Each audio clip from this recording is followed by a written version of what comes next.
ನಮಸ್ಕಾರ ವೀಕ್ಷಕರೇ, ಪ್ರಿಯಾ ಸುಚಿ ಚಾನಲ್ಗೆ ಸ್ವಾಗತ. ನಮ್ಮ ಚಾನಲ್ನ ಎಲ್ಲ ವೀಕ್ಷಕರಿಗೂ ದೀಪಾವಳಿ ಹಬ್ಬದ ಶುಭಾಶಯಗಳು. ನಾನಿವತ್ತು ದೀಪಾವಳಿ ಹಬ್ಬದ ಪ್ರಯುಕ್ತವಾಗಿ 2 ವಿಶೇಷ ರೆಸಿಪೀಸ್ನ ತೋರಿಸ್ತಾ ಇದ್ದೀನಿ. ಅದೇ ಗರಿಗರಿಯಾದಂತಹ ಸಿಹಿ ಲೇಯರ್ಡ್ ಶಂಕರ್ಪೋಳಿ, ಅದರ ಜೊತೆಗೆ ಕುರುಮ್ ಅಂತ ಇರೋ ಅಕ್ಕಿ ಹಿಟ್ಟಿನ ದಿಢೀರ್ ಚಕ್ಲಿ. ಮೊದಲಿಗೆ ಕುರುಮ್ ಅನ್ನೋ ದಿಢೀರ್ ಚಕ್ಲಿ ರೆಸಿಪಿಯನ್ನು ನೋಡ್ಕೊಳ್ಳೋಣ.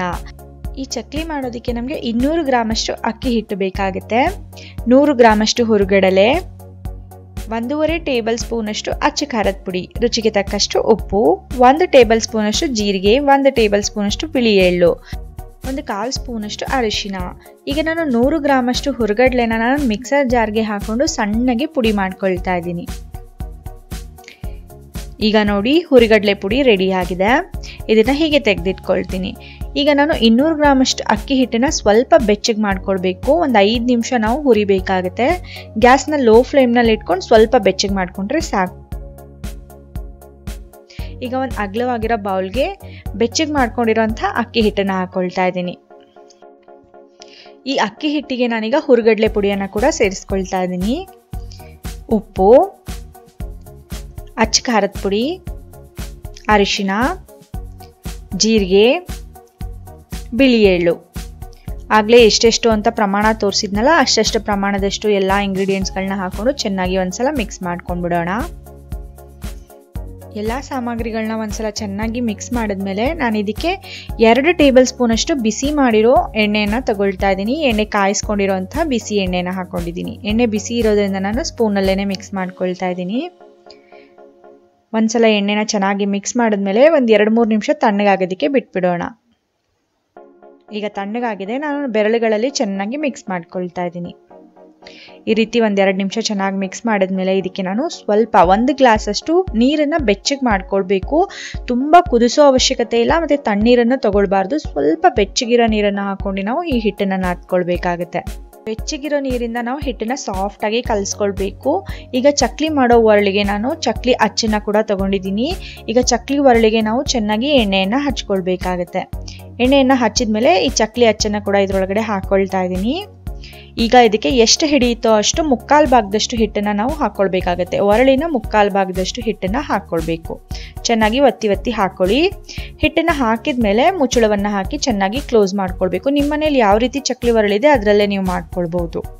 ಈಗ ನಾನೊಂದು ಬಟರ್ ಪೇಪರ್ನ ನಾನು ಟ್ರೇ ಮೇಲೆ ಹಾಕಿ ಇದ್ರ ಮೇಲೆ ಚಕ್ಲಿಯನ್ನು ಒತ್ಕೊಳ್ತಾ ಇದ್ದೀನಿ. ನೀವು ಪ್ಲಾಸ್ಟಿಕ್ ಪೇಪರ್ ಮೇಲೆ ಕೂಡ ಒತ್ಕೊಳ್ಬಹುದು. ಎಣ್ಣೆ ಬೇಕಾದರೂ ಹಾಕೊಳ್ಬಹುದು, ಇಲ್ಲ ಅಂದ್ರೂ ಕೂಡ ನಡೆಯುತ್ತೆ. ನೋಡಿ, ಈ ರೀತಿಯಾಗಿ ದೊಡ್ಡ ಚಕ್ಲಿಗಳನ್ನ ನೀವು ಮಾಡ್ಕೊಳ್ಳಿ. ನಿಮ್ಗೆ ಯಾವ ಸೈಜಿಗೆ ಬೇಕೋ ಆ ಸೈಜ್ಗೆ ನೀವು ಚಕ್ಲಿಗಳನ್ನ ಒತ್ಕೊಳ್ಬಹುದು. ನೋಡಿ ಎಷ್ಟು ಚೆನ್ನಾಗಿ ಬರುತ್ತೆ. ಯಾವುದೇ ಕಾರಣಕ್ಕೂ ಚಕ್ಲಿ ಈ ರೀತಿಯಾಗಿ ಮಾಡುವಾಗ ಮುರಿಯೋದಿಲ್ಲ, ಯಾಕೆಂದರೆ ನಾವು ಎಲ್ಲ ಸಾಮಗ್ರಿಗಳನ್ನ ಸರಿಯಾದ ಪ್ರಮಾಣದಲ್ಲಿ ಹಾಕಿರೋದ್ರಿಂದ ಚಕ್ಲಿ ತುಂಬಾ ಚೆನ್ನಾಗಿ ಬರುತ್ತೆ. ನೋಡಿ ಎಷ್ಟು ಸುಂದರವಾದ ಚಕ್ಲಿಗಳು ರೆಡಿ ಆಗ್ತಾ ಇದೆ ಅಂತ. ನಾನು ತೋರಿಸಿರೋ ಅಳತೆಯಲ್ಲೇ ನೀವು ಮಾಡಿ, ನಿಮ್ಮ ಚಕ್ಲಿ 100% ಯಾವುದೇ ಕಾರಣಕ್ಕೂ ಫೇಲ್ ಆಗೋದಿಲ್ಲ. ಇದೇ ಥರ ಎಲ್ಲ ಚಕ್ಲಿಗಳನ್ನ ನಾನು ರೆಡಿ ಮಾಡಿ ಇಟ್ಕೊಂಡಿದ್ದೀನಿ. ಈಗ ಎಣ್ಣೆ ಕೂಡ ಕಾಯೋದಕ್ಕೆ ಇಟ್ಟಿದ್ದೆ, ಎಣ್ಣೆ ಕೂಡ ಕಾದಿದೆ. ಈಗ ಬಟರ್ ಪೇಪರ್ನ ನಿಧಾನವಾಗಿ ಎತ್ತಿ ಚಕ್ಲಿಯನ್ನು ಈ ರೀತಿಯಾಗಿ ಕೈನಲ್ಲಿ ತಗೊಂಡು ಎಣ್ಣೆಯಲ್ಲಿ ಬಿಡಬೇಕಾಗತ್ತೆ. ಇದೇ ರೀತಿ ನಾವು ಪ್ರತಿ ಸಲನೂ ಬಟರ್ ಪೇಪರ್ನ ಎತ್ಕೊಳ್ಬೇಕು. ಮೇಲಿಂದ ಚಕ್ಲಿಯನ್ನು ತಗೊಳ್ಬೇಕು. ಚಕ್ಲಿ ಸ್ವಲ್ಪನೂ ಬಟರ್ ಪೇಪರ್ಗೆ ಅಂಟೋದಿಲ್ಲ. ನಾನು ಎಣ್ಣೆ ಕೂಡ ಹಚ್ಚಿರಲಿಲ್ಲ ಬಟರ್ ಪೇಪರ್ಗೆ, ಆದರೂ ಅಂಟಿಲ್ಲ, ತುಂಬ ಚೆನ್ನಾಗಿ ಬರುತ್ತೆ. 2 ನಿಮಿಷ ಆದಮೇಲೆ ನಾವು ಇನ್ನೊಂದು ಸೈಡ್ಗೆ ಫ್ಲಿಪ್ ಮಾಡ್ಕೊಳ್ಳೋಣ. ಸ್ವಲ್ಪ ಬಣ್ಣ ಬದಲಾಗಿರುತ್ತೆ, ಆವಾಗ ನಾವು ಇನ್ನೊಂದು ಸೈಡ್ಗೆ ತಿರುಗಿಸ್ಕೊಳ್ಬೇಕು. ಈಗ ನೋಡಿ, ಬಬಲ್ಸ್ ಬರೋದೆಲ್ಲ ನಿಂತೋಗಿದೆ, ಕುದಿಯೋದು ಸ್ಟಾಪ್ ಆಗಿದೆ. ಈಗ ನಾವು ಚಕ್ಲಿ ರೆಡಿ ಆಗಿದೆ ಅಂತ ಅರ್ಥ. ಈಗ ಚಕ್ಲಿನೆಲ್ಲ ತೆಗೆದುಕೊಂಡ್ಬಿಡೋಣ. ಒಂದು ಟಿಶ್ಯೂ ಪೇಪರ್ ಹಾಕಿರೋ ಒಂದು ಬ್ಯಾಸ್ಕೆಟ್ಗೆ ನಾವು ಎಲ್ಲ ಚಕ್ಲಿಯನ್ನು ತೆಗೆದಿಟ್ಕೊಂಡ್ರೆ ನಮ್ಮ ಚಕ್ಲಿಗಳೆಲ್ಲ ರೆಡಿ ಆಗಿಬಿಡುತ್ತೆ. ನೋಡಿದ್ರಲ್ಲ ವೀಕ್ಷಕರೇ, ನಮ್ಮ ಕುರುಮ್ ಚಕ್ಲಿ ಎಷ್ಟು ಚೆನ್ನಾಗಿ ರೆಡಿ ಆಗಿದೆ ಅಂತ. ಮಾಡೋದು ಕೂಡ ತುಂಬಾ ಸುಲಭ, ಸ್ವಲ್ಪನೂ ಎಣ್ಣೆ ಕೂಡ ಆಗಿಲ್ಲ. ನೋಡಿ ಎಷ್ಟು ಗರಿಗರಿಯಾಗಿ ಎಷ್ಟು ಚೆನ್ನಾಗಿದೆ. ರುಚಿ ಕೂಡ ಅಷ್ಟೇ ಚೆನ್ನಾಗಿದೆ. ಈ ಚಕ್ಲಿಯ ಇನ್ನೊಂದು ವಿಶೇಷತೆ ಏನಂದರೆ, ಈ ಚಕ್ಲಿನ ನೀವು ಒಂದು ಏರ್ಟೈಟ್ ಕಂಟೈನರ್ನಲ್ಲಿ ಹಾಕಿಟ್ರೆ ಇದು 1-1.5 ತಿಂಗಳಾದರೂ ಕೆಡೋದಿಲ್ಲ. ತುಂಬಾ ಗರಿಗರಿಯಾಗಿ ಉಳಿಯುತ್ತೆ. ನೀವು ಕೂಡ ಈ ಸಲ ದೀಪಾವಳಿ ಹಬ್ಬಕ್ಕೆ ಈ ಕುರುಮ್ ಚಕ್ಲಿಯನ್ನು ಖಂಡಿತವಾಗ್ಲೂ ಟ್ರೈ ಮಾಡಿ. ಈಗ ನಮ್ಮ ಮುಂದಿನ ರೆಸಿಪಿ ಗರಿಗರಿಯಾದಂತಹ ಸಿಹಿ ಲೇಯರ್ಡ್ ಶಂಕರ್ಪಾಳಿ. ಈ ಶಂಕರ್ಪಾಳಿ ಮಾಡೋದಕ್ಕೆ ನಾನು ಸರಿಯಾದ ಅಳತೆಯಲ್ಲಿ ಸಾಮಗ್ರಿಗಳನ್ನ ತೋರಿಸ್ತೀನಿ, ಬನ್ನಿ ನೋಡ್ಕೊಳ್ಳೋಣ. ಈ ಶಂಕರ್ಪಾಳಿಗೆ ಬೇಕಾಗುವಂಥ ಸಾಮಗ್ರಿಗಳು 2 ಕಪ್ಪಷ್ಟು ಮೈದಾ ಹಿಟ್ಟು, ಅರ್ಧ ಕಪ್ಪಷ್ಟು ಹಾಲು, ಅರ್ಧ ಕಪ್ಪಷ್ಟು ಸಕ್ಕರೆ, 1/4 ಕಪ್ಪಷ್ಟು ತುಪ್ಪ, ಒಂದು ಅರ್ಧ ಚಮಚದಷ್ಟು ಏಲಕ್ಕಿ ಪುಡಿ. ಈ ಸಾಮಗ್ರಿಗಳಲ್ಲಿ ನಾನೀಗ 2 ಕಪ್ಪಷ್ಟು ಮೈದಾ ಹಿಟ್ಟನ್ನು ತಗೊಂಡಿದ್ದೀನಿ, ಅರ್ಧ ಕಪ್ ಹಾಲು ಮತ್ತು ಅರ್ಧ ಕಪ್ ಸಕ್ಕರೆ ತಗೊಂಡಿರೋದ್ರಿಂದ ಯಾವ ಕಪ್ನಲ್ಲಿ ಹಾಲು ಸಕ್ಕರೆ ತಗೊಂಡಿದ್ದೀನಲ್ಲ ಅದೇ ಕಪ್ಪಿನ ಅಳತೆಯಲ್ಲಿ ನಾನು 2 ಕಪ್ಪಷ್ಟು ಮೈದಾ ಹಿಟ್ಟನ್ನು ತಗೊಂಡಿದ್ದೀನಿ. ಹಾಗಾಗಿ ನಾನು ಹಾಲು ಮತ್ತು ಸಕ್ಕರೆಯ 4 ಪಟ್ಟು ಮೈದಾ ಹಿಟ್ಟು ತಗೊಂಡಂಗಾಗುತ್ತೆ. ಅದೇ ಕಪ್ಪಿನ ಅಳತೆಯಿಂದ ನಾನು 1/4 ಕಪ್ಪಷ್ಟು ನಾನು ತುಪ್ಪವನ್ನು ತಗೊಂಡಿದ್ದೀನಿ. ಅಳತೆ ಪ್ರಮಾಣ ನೋಡ್ಕೊಳ್ಳಿ. ಈಗ ನಾನು ಅರ್ಧ ಕಪ್ಪಷ್ಟು ಹಾಲನ್ನು ದೊಡ್ಡ ಒಂದು ಬೌಲ್ಗೆ ಹಾಕ್ಕೊಳ್ತಾ ಇದ್ದೀನಿ. ಈ ಅರ್ಧ ಕಪ್ ಹಾಲಿಗೆ ಅರ್ಧ ಕಪ್ಪಷ್ಟು ಸಕ್ಕರೆಯನ್ನು ಕೂಡ ಹಾಕ್ಕೊಳ್ತಾ ಇದ್ದೀನಿ. ಈ ಹಾಲು ಕಾಯಿಸಿ ಆರಿಸಿಟ್ಕೊಂಡಿದ್ದೀನಿ. ಸಕ್ಕರೆಯನ್ನು ಹಾಲಿನಲ್ಲಿ ಸೇರಿಸಿದ ಮೇಲೆ ಸಕ್ಕರೆ ಪೂರ್ತಿಯಾಗಿ ಕರಗೋ ತನಕ ನಾವು ಹಾಲಿನಲ್ಲಿ ಚೆನ್ನಾಗಿ ಸ್ಪೂನಿಂದ ನಾವು ಮಿಕ್ಸ್ ಮಾಡ್ಕೊಳ್ಬೇಕಾಗುತ್ತೆ. ನೋಡಿ, ಈಗ ಸಕ್ಕರೆ ಪೂರ್ತಿಯಾಗಿ ಕರಗಿದೆ. ಈಗ ಇದನ್ನು ಹೀಗೇನೆ ನಾನು ತೆಗೆದಿಟ್ಕೊಳ್ತಾ ಇದ್ದೀನಿ. ಈಗ ಒಂದು ಅಗಲವಾಗಿರೋ ಬೌಲ್ನ ತಗೊಳ್ತಾ ಇದ್ದೀನಿ. ಇದಕ್ಕೆ ನಾನು 2 ಕಪ್ಪಷ್ಟು ಮೈದಾ ಹಿಟ್ಟನ್ನು ಹಾಕ್ಕೊಳ್ತಾ ಇದ್ದೀನಿ. ಈ ಮೈದಾ ಹಿಟ್ಟಿಗೆ ನಾನು 1/4 ಕಪ್ಪಷ್ಟು ತುಪ್ಪವನ್ನು ಹಾಕ್ಕೊಳ್ತಾ ಇದ್ದೀನಿ. ತುಪ್ಪ ಬಿಸಿ ಮಾಡಿ ಆದರೂ ಹಾಕ್ಕೊಳ್ಬೋದು ಅಥವಾ ತಣ್ಣಗಿರೋ ತುಪ್ಪನೇ ಕೂಡ ಹಾಕ್ಕೊಳ್ಬೋದು. ತುಪ್ಪನ ಹಾಕಿ ಕಲಿಸ್ಕೊಳ್ಳೋದ್ರಿಂದ ಶಂಕರ್ ಪೋಳಿ ತುಂಬ ಗರಿಗರಿಯಾಗಿ ಪದರಾಗಿ ತುಂಬ ಚೆನ್ನಾಗಿ ಬರುತ್ತೆ. ತುಪ್ಪ ಹಾಕಿದ್ಮೇಲೆ ಇದನ್ನ ನಾವು ಬೆರಳುಗಳಿಂದ ಚೆನ್ನಾಗಿ ಮಿಕ್ಸ್ ಮಾಡ್ಕೊಳ್ಬೇಕಾಗತ್ತೆ. ಚೆನ್ನಾಗಿ ಮಿಕ್ಸ್ ಮಾಡ್ಕೊಂಡ್ಮೇಲೆ ಇದಕ್ಕೆ ನಾನು ಆಗಲೇ ಸಕ್ಕರೆ ಹಾಲಿಗೆ ಹಾಕಿ ಕರಗಿಸ್ಕೊಂಡಿದ್ನಲ್ಲ ಅದೇ ಹಾಲನ್ನು ಹಾಕಿ ನಾವು ಹಿಟ್ಟನ್ನು ನಾದ್ಕೊಳ್ಬೇಕಾಗತ್ತೆ. ಸ್ವಲ್ಪನೇ ಹಾಲನ್ನು ಹಾಕೊಂಡು ನಾವು ಹಿಟ್ಟನ್ನು ನಾದ್ಕೊಳ್ಳೋಣ. ಇಷ್ಟು ಹಾಲು ಇಷ್ಟು ಹಿಟ್ಟಿಗೆ ಸರಿಯಾಗುತ್ತೆ. ಯಾಕೆಂದರೆ ನಾನು ಎಲ್ಲ ಸಾಮಗ್ರಿಗಳನ್ನ ಸರಿಯಾದ ಪ್ರಮಾಣದಲ್ಲಿ ಹಾಕಿರೋದ್ರಿಂದ ಇಷ್ಟು ಹಾಲು ಇಷ್ಟು ಹಿಟ್ಟಿಗೆ ಸರಿಯಾಗಿ ಹೊಂದುತ್ತೆ. ಹಿಟ್ಟನ್ನು ನಾದ್ತಾ ಇರುವಾಗ ಕೊನೆಗೆ ನಾನು ಇದಕ್ಕೆ ಏಲಕ್ಕಿ ಪುಡಿಯನ್ನು ಹಾಕ್ಕೊಳ್ತಾ ಇದ್ದೀನಿ. ಕೊನೆಯದಾಗಿ ಏಲಕ್ಕಿ ಪುಡಿ ಹಾಕೊಳ್ಳೋದ್ರಿಂದ ಫ್ಲೇವರ್ ತುಂಬಾ ಚೆನ್ನಾಗಿ ಬರುತ್ತೆ. ಏಲಕ್ಕಿ ಪುಡಿ ಹಾಕಿದ್ಮೇಲೆ ಮತ್ತೆ ಸ್ವಲ್ಪ ಚೆನ್ನಾಗಿ ನಾದ್ಕೊಳ್ಳೋಣ. ಹಿಟ್ಟನ್ನು ನಾವು ಯಾವುದೇ ಕಾರಣಕ್ಕೂ ತುಂಬ ಗಟ್ಟಿಯಾಗಿ ಕೂಡ ನಾದ್ಕೊಳ್ಬಾರ್ದು, ತುಂಬ ಸಾಫ್ಟ್ ಆಗಿನೂ ಇರಬಾರ್ದು, ಮೀಡಿಯಮ್ ಆಗಿ ಇರಬೇಕು. ಈಗ ಇದನ್ನು ನಾವು ಒಂದು ಅರ್ಧ ಗಂಟೆಗಳ ಕಾಲ ರೆಸ್ಟ್ ಮಾಡಲಿಕ್ಕೆ ಬಿಟ್ಬಿಡೋಣ. ಒಂದು ಬೌಲ್ನ ಕ್ಲೋಸ್ ಮಾಡಿ ಇಡ್ತಾ ಇದ್ದೀನಿ. ಈಗ ಅರ್ಧ ಗಂಟೆಗಳ ಕಾಲ ಆಗಿದೆ. ಹಿಟ್ಟು ಚೆನ್ನಾಗಿ ನೆಂದಿದೆ. ಈಗ ನಾನು ಇಷ್ಟು ಪ್ರಮಾಣದಷ್ಟು ಹಿಟ್ಟನ್ನು ತಗೊಳ್ತಾ ಇದ್ದೀನಿ. ಇಷ್ಟು ಹಿಟ್ಟಿನಲ್ಲಿ ನಾನು ಒಂದು ಚಪಾತಿ ಥರ ಲಟ್ಟಿಸ್ಕೊಳ್ಬೇಕಾಗತ್ತೆ. ಈಗ ಈ ಹಿಟ್ಟನ್ನು ನಾವು ಚಪಾತಿ ಥರ ಲಟ್ಟಿಸ್ಕೊಳ್ಬೇಕಾಗತ್ತೆ.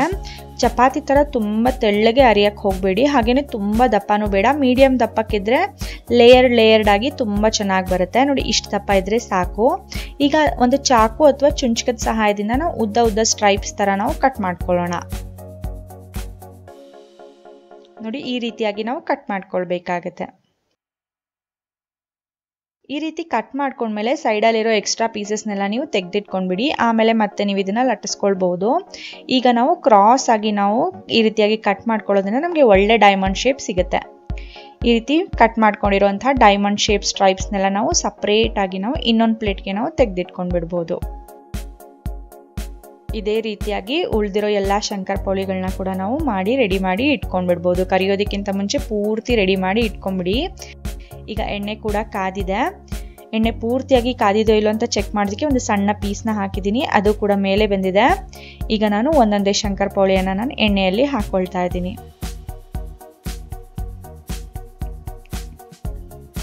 ಒಂದೆರಡು ನಿಮಿಷ ಆದಮೇಲೆ ಚೆನ್ನಾಗಿ ಎಲ್ಲ ಶಂಕರ್ ಪೋಳಿಗಳನ್ನ ನಾವು ಫ್ಲಿಪ್ ಮಾಡ್ಕೊಳ್ಳೋಣ.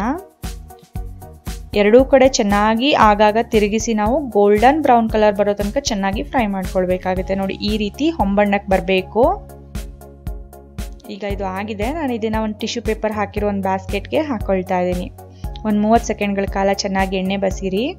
ಈ ಟಿಶ್ಯೂ ಪೇಪರ್ ಬಾಸ್ಕೆಟ್ಗೆ ಎಲ್ಲ ಶಂಕರ್ ಪೋಳಿಗಳನ್ನ ಕೂಡ ನಾವು ಹಾಕ್ಕೊಂಡ್ಬಿಡೋಣ. ನೋಡಿ, ನೋಡಿದ್ರೇ ಗೊತ್ತಾಗ್ತದೆ ಎಷ್ಟು ಗರಿಗರಿಯಾಗಿದೆ ಅಂತ.